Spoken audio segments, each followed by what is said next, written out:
nosotros no somos enemigos de la barrio. Esta es la confusión y lo que ellos quieren hacernos creer. Nosotros no somos, a nosotros los que nos interesa es nuestra gente, nuestros ecosistemas, y nos interesan las generaciones que a futuro vienen y que le vamos a dejar. Tenemos la obligación, nos hemos comprometido los argentinos, artículo 51 de la Constitución Nacional, que dice que tenemos derecho a consumir todos los recursos naturales que necesitemos para nuestra supervivencia, pero a la vez tenemos la obligación de cuidar esos recursos naturales para las generaciones que vienen. Esto es así, nos hemos comprometido. Yo soy parte de ese compromiso y quiero cumplir con él. Mi enemigo no es Barry. Mi enemigo es todo aquel que precisamente vaya en contra de estos principios básicos. Es decir, todo aquel que trate de agredir, sea de adentro o de afuera. Para mí, por eso, mi enemigo es este sistema o este gobernador que precisamente se adhiere a este sistema. Antes, al principio de estas luchas, ¿qué exigíamos los pueblos del sur? Una equidad entre norte y sur.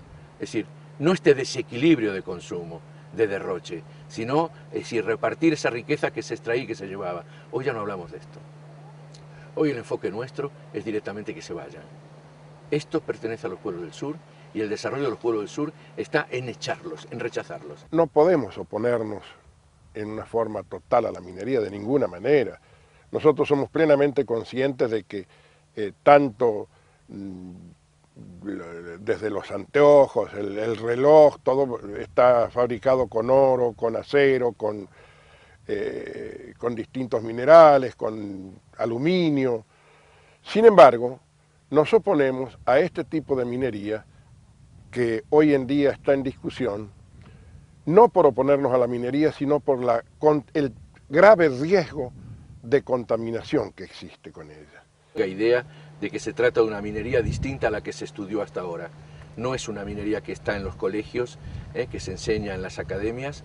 No existe más el minero con el gorrito, la linterna y la pica, la galería subterránea, eso no existe más. ¿Por qué? Porque el mineral está diseminado, no está concentrado. Si yo tuviera que sacarlo con el sistema anterior, tendría que hacer 1000 galerías, o 10.000 o 100.000 galerías, lo cual es una utopía, es imposible. El mineral está diseminado y es todo polimetálico el que se llevan. No se llevan un solo mineral. El motivo extractivo a lo mejor puede ser el oro, pero con el oro se van una cantidad impresionante de minerales, tal vez muchas veces más caros que el oro. El mineral no existe más. Hoy se saca el mineral al que no alcanza la vista, se llega con este sistema de sopa química y volar montañas. Este es el método que yo digo perverso. Es un método por el cual tú desvías ríos, revientas glaciares, eliminas montañas, generas una cantidad de polución y elevas al medio en el que te rodea todos los metales pesados que pueden estar dentro de la montaña. Eso por un lado. Por el otro, que después arrojas una sopa química. En el caso del oro, tienes que arrojar cianuro de sodio. En el caso del cobre, fundamentalmente, ácido sulfúrico, igual que en el uranio. Cuando hay uranio, la lixiviación se hace con ácido sulfúrico. Pero también hay una cantidad de ácidos y de compuestos químicos que se agregan a esa sopa química. Yo digo sopa química, un poco tomando la definición, creo que de la Universidad de Alemania. Ellos consideran que esta minería se hace porque hay una fusión de dos conceptos, ¿no? El concepto minero y el concepto químico, la industria química y la industria minera. Uno sin el otro no pueden funcionar. Esto es la perversidad. ¿Y por qué? Porque no importa qué es lo que yo encuentro cuando vuelo una montaña. Cuando recorrí la zona de Atacama y yo no veo glaciares ni veo que caiga nieve porque es un lugar desértico. Sin embargo, hay arroyos que bajan de la montaña porque el agua está dentro de la roca. Bueno, aquí lo que se trata es de destruir la fábrica del agua. Hace aproximadamente unos 250 o 300 y 500 millones de años también, porque geológicamente uno no tiene precisión. La cordillera de los Andes no existía. Estos son lo que enseñan en esta universidad, que la tenemos aquí enfrente. Y es que lo que me enseñaron a mí mis maestros, y que hoy niegan. Porque determinados beneficios económicos permiten que todo lo que dijeron, o lo borren con lo que dijeron con la mano, o lo escribieron con la mano, o lo borren con el codo. Pero gracias a Dios por ahí quedamos algunos memoriosos. Y para que las generaciones futuras se acuerden de qué son. No existía la cordillera de los Andes. Y esto era un gran mar interior. Por eso toda la zona petrolífera de Neuquén, toda la zona de Mendoza, era un gran interior que ingresaba por la provincia de Neuquén y terminaba allá arriba, agarraba todo Mendoza, agarraba parte de la zona oeste de Córdoba, La Rioja, y llegaba casi hasta el centro de Catamarca. Esto era todo fondo marino.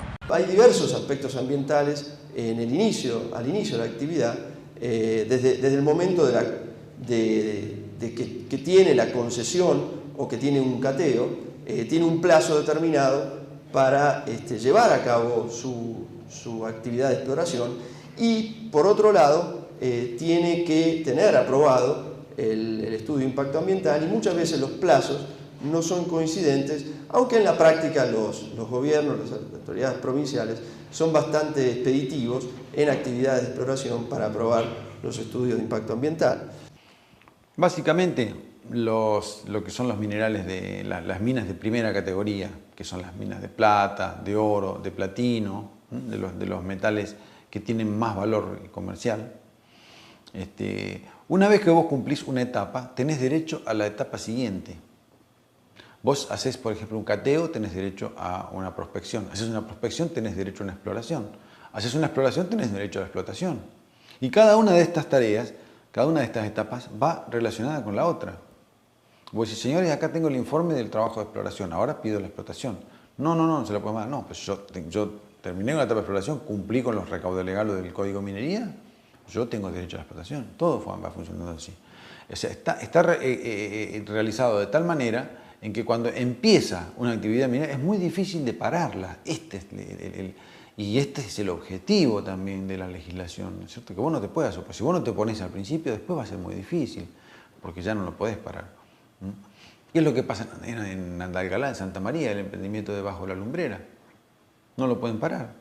Está contaminando todo el noroeste y no lo pueden parar, porque la legislación no lo permite. Por supuesto que lo podía haber parado una orden de un juez. ¿Y quién va a ser el juez que va a esa orden? ¿Dónde está el juez que va a decir, bueno, yo voy a ordenar que se paralice el emprendimiento debajo de la lumbrera? Que se paralice. Y lo van a tener que cumplir. ¿Y dónde está el juez que va a firmar esa orden? Eso es lo que yo quisiera saber. Va a ser difícil encontrarlo, ¿no?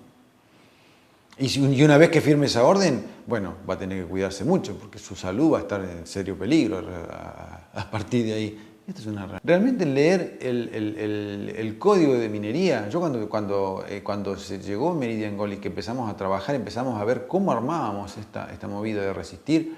Empezamos a hacer actividades, hicimos una cátedra abierta en la universidad con el licenciado Lino Pisolón y con otros colegas de la universidad.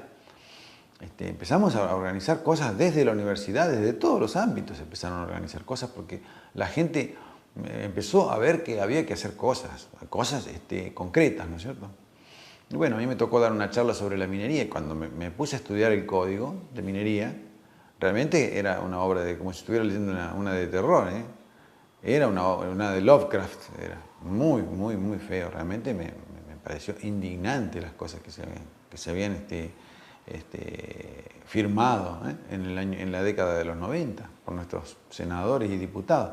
Realmente es muy vergonzosa, ¿no? Y después las exenciones fiscales, ¿eh?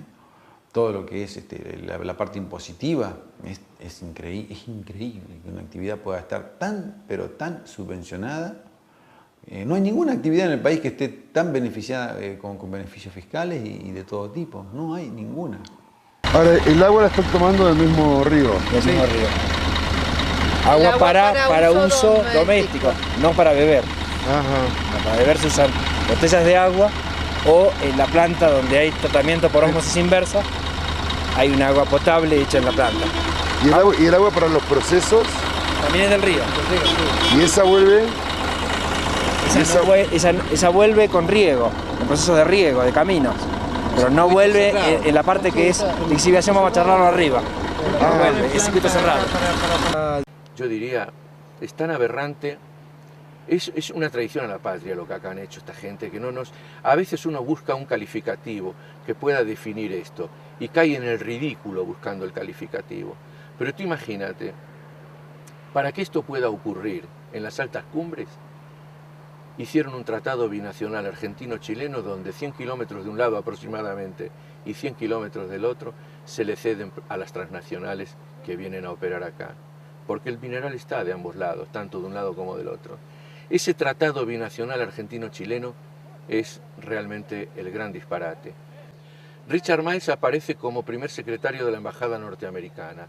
Lo atiende aquí el vicegobernador Lima. Todos los periodistas de San Juan en ese momento presentes no hacen las preguntas que deberían.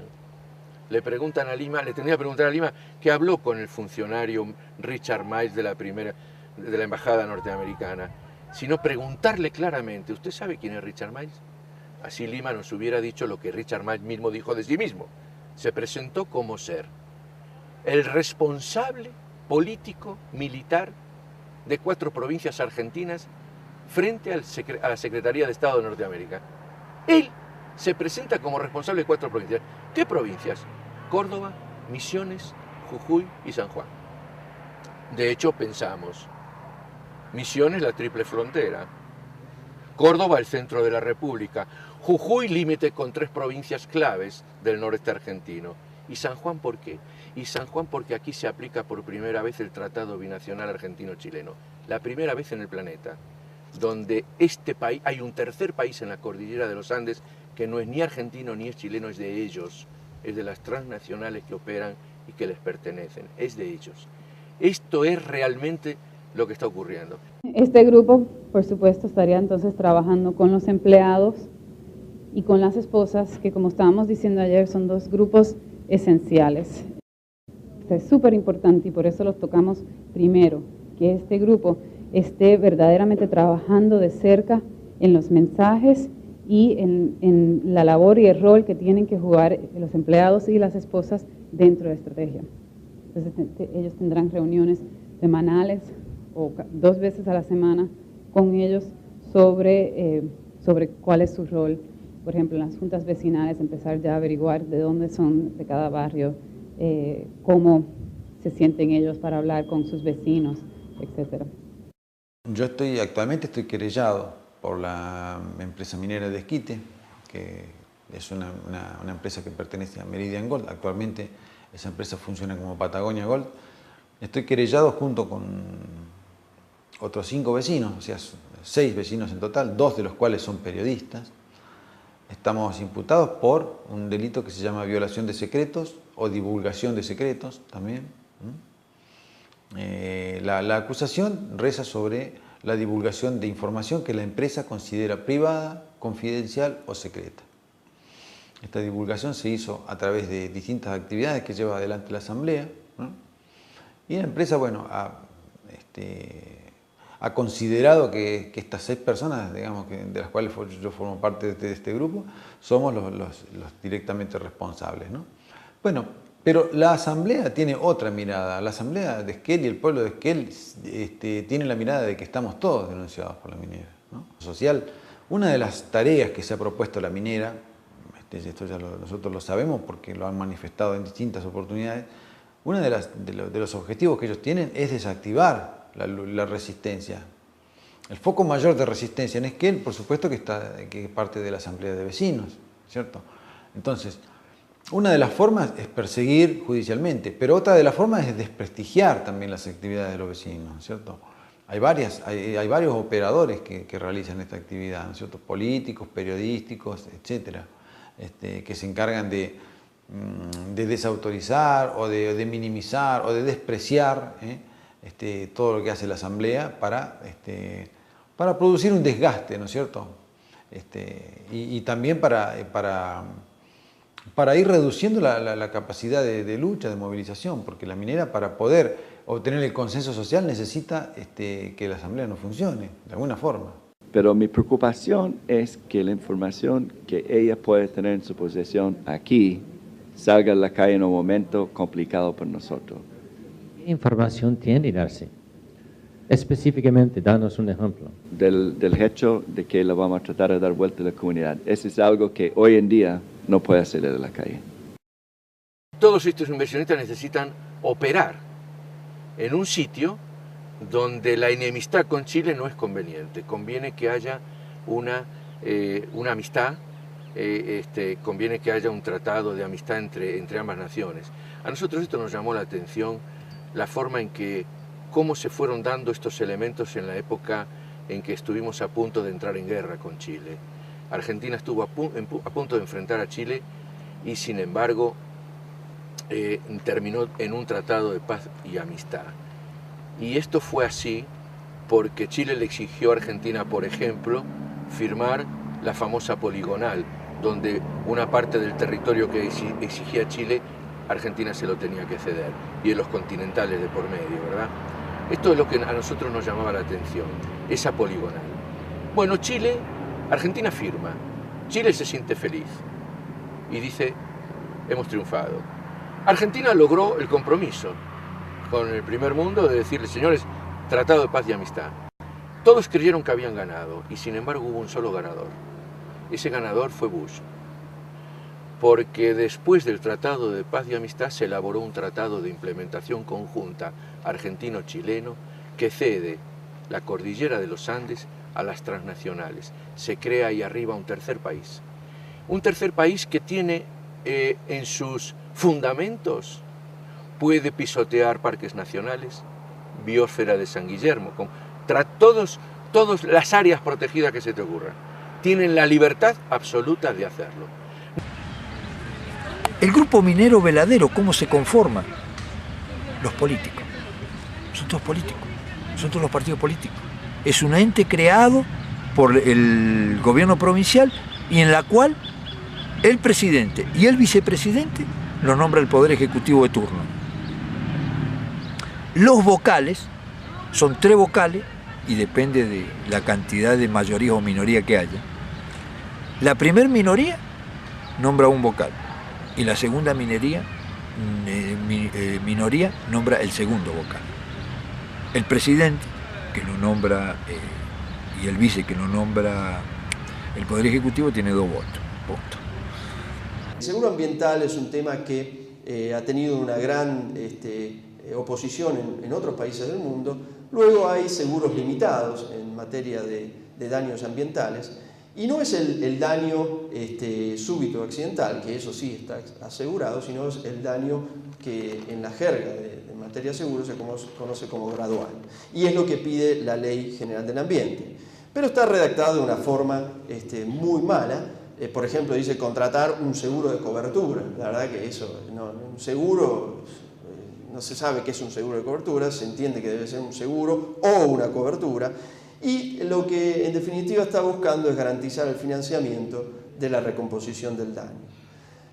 El Fondo de Compensación Ambiental es distinto, está reglamentado por otra norma que trata de integrar determinadas indemnizaciones cuando la remediación no es posible desde el punto de vista técnico. Un caso puede ser, por ejemplo, una pérdida de especies, que es donde no puede haber una remediación. Y, por supuesto, esto requiere reglamentación, todavía debería... el funcionamiento, dice la ley, va a ser a través de las autoridades competentes de cada jurisdicción, lo cual uno puede imaginar 24 fondos de compensación ambiental funcionando. Esto pareciera que no es viable. En otros países hay un fondo nacional, Estados Unidos tiene un fondo nacional, que lo aplica la autoridad federal. Bueno, esto todavía está recién comenzando a debatirse y debería el Congreso sancionar nuevamente una ley que la implemente. Con Veladero, que es oro y plata, se va a llevar adelante una explotación que le va a dar las utilidades para hacer Pascualama, que sí, es una empresa sumamente grande. Pascua es del lado chileno, fundamentalmente de cobre. El 85% es cobre de Chile. Y de este lado hay el resto, pero además hay, insisto, muchísimos minerales más que acompañan el cobre. Y después porque la extracción es distinta. Para Veladero yo necesito hacer determinados tipos de dique de colas. Por empezar, hay una cosa que es muy interesante. En Esquel, Meli Angol iba a moler la montaña como harina. En el caso de Pascualama, de Veladero, ellos eligen un sistema a pilas que es del tamaño de una pulgada. Apilan la roca y luego la lixivian, que es regarla como quien riega el jardín de una casa, pero en lugar de agua con cianuro de sodio, en el caso de Veladero. De manera que utilizo cianuro de sodio para obtener una barra de metal doré, un lingote de metal doré. Entonces la extracción es de un tipo. En el caso de Pascualama es cobre, entonces es un concentrado de cobre que yo mando por una tubería hasta el Pacífico seguramente, y de ahí a un barco que lo llevará para procesar y para separar los minerales donde esta gente elija.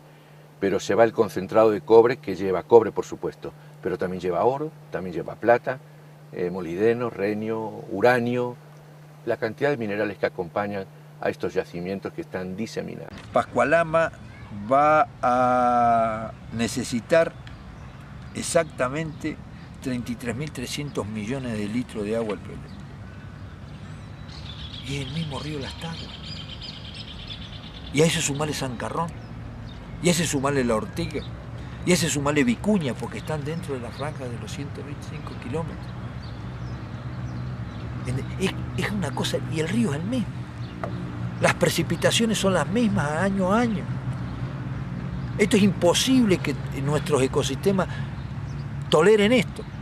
Ahora eso, sumalo y trasladalo a la cordillera de los Andes. Catamarca, San Juan, Neuquén, Río Negro, Chubut, Conesquel.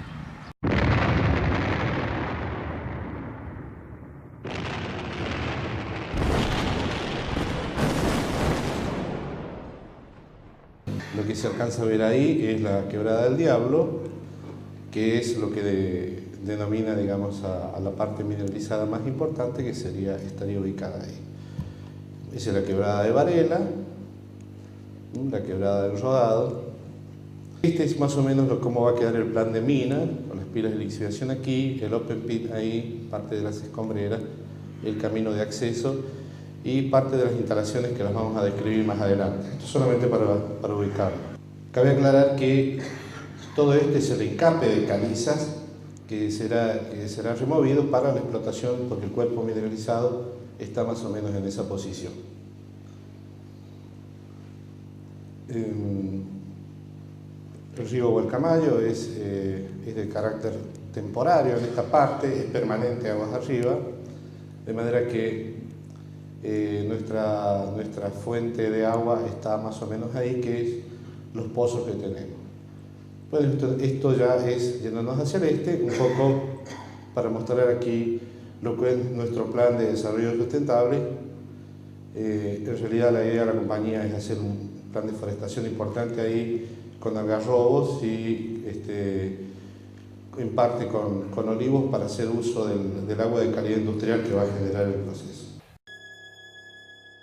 Nuestro gobernador verdaderamente en su terrible ignorancia, porque es terriblemente ignorante en este tema, más yo digo que es terriblemente ignorante en lo que es San Juan. El problema de él es simplemente, es muy conocedor de cómo se mueve el poder en Buenos Aires, pero es terriblemente ignorante de cómo es la provincia y su gente en San Juan, a pesar de que está todo el día diciendo yo soy sanjuanino. Dijo una barbaridad como esta. Y dice el 80% del territorio sanjuanino en montaña, señor gobernador. Precisamente, y vos estuviste, Miguel, esa montaña es la que permite que existan estos oasis. Esa montaña, así con su forma, así con su temperatura, así con esa altura, así con sus precipitaciones, así lo mismo que con la cantidad de agua que anualmente mandas hacia las cuencas inferiores, precisamente es por eso, porque es montaña.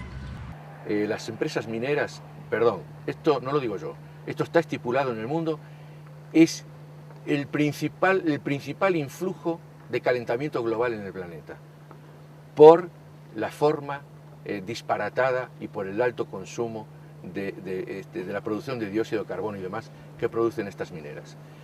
Y esto es por la energía, necesitan consumir muchísimo gasoil.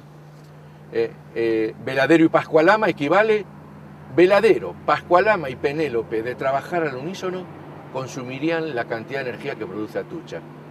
Salieron determinadas normas prohibiendo la actividad minera metalífera en la modalidad cielo abierto, la utilización de cianuro. Bueno, hay distintas cuestiones que hay que considerar a la hora de hacer una inversión minera o también normas vinculadas a áreas protegidas. ¿Por qué eligen nuestro territorio toda América del Sur y todos los pueblos del sur? Esto es lindo para explicarlo desde este punto de vista. El norte concentra el 20% del planeta, nosotros somos el 80% del sur. Curiosamente, el norte consume el 80% de la energía del planeta, la consume ese 20% de la población. Y con eso todos los insumos, todos los recursos, todos los bienes comunes que hay en el planeta, los necesita ese 20% de la población mundial. ¿A expensas de qué? De los pueblos del sur, que somos nosotros. El ejemplo más claro es el que generalmente ponemos cuando hablamos con la gente. Le explicamos, por ejemplo, que en cualquier libro académico descubren que un solo habitante consume 19 toneladas de minerales, combustibles o no combustibles. 19 toneladas por año un habitante norteamericano, pero puede ser de cualquier país del norte. Digo norteamericano porque la cifra y la estadística me la proveen ellos, ¿verdad? Pero estamos hablando de 19 toneladas por persona por año de minerales. Es decir, ahí estoy hablando de derroche, estoy hablando de consumismo y no se bajan del caballo. En un proyecto minero, por ser un proyecto de tipo económico, tiene que saber qué cantidad de millones de toneladas, o miles de kilos, o gramos, tiene del producto valioso. Lo tiene que saber. Pero no solamente sabe eso el minero, sino que sabe la cantidad de estéril. Es decir, toda la cantidad, a gramo por gramo de lo que él está moviendo. Porque si no, no cierra el negocio. En un proyecto minero hay un cuadro de reservas que se llama. Hay un cuadro que dice reservas económicas, reserva marginalmente económica y reserva antieconómica. Esto es lo que no está en el proyecto Veladero, ni en el proyecto Pascualama. ¿En qué se escudan cuando entramos en esta discusión? Mire, la ley me pide esto. Lo que no cuentan es que durante la década del 90 ellos hicieron esta ley.